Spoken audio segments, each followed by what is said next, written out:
चांगली गोष्ट आहे. मराठी माणसावर, मराठी नेत्यावर मोदींनी हा दाखवलेला विश्वास आहे.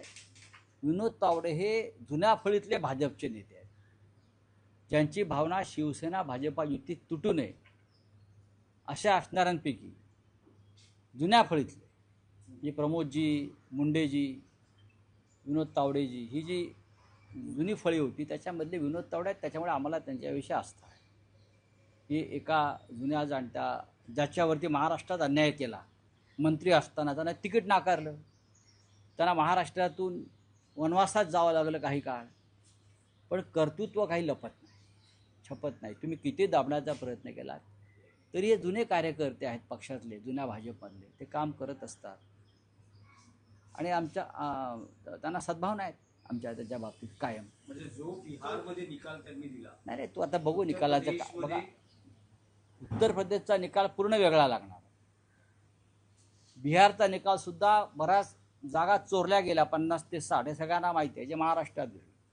उत्तर प्रदेशमध्ये यावेळेला हे घडणार नाही, कारण जनता जागरूक आहे आणि समाजवादी पार्टी फार पुढे गेली. सर वंदे मातरम को लेकर कांग्रेस ने कहा कि 2 लाइनें सिर्फ गानी चाहिए, तो कांग्रेस कह रही है, बीजेपी कह रही है कि ये मुस्लिम लोग ये पागल है बीजेपी वाले, पगला गए.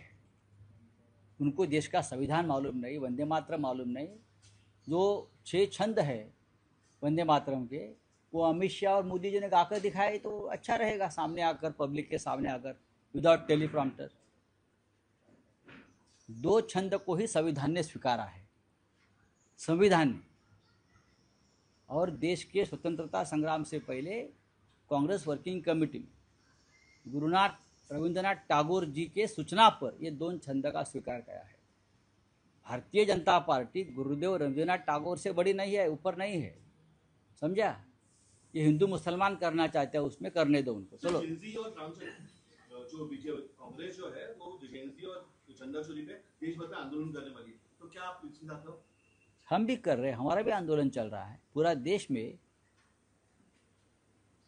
चंदा चोरी, राम मंदिर की दान पेटी की लूट, उस पर आंदोलन चल रहा है. हमारा शनिवार को पुणे में बड़ा आंदोलन है, हम करेंगे. Thank you.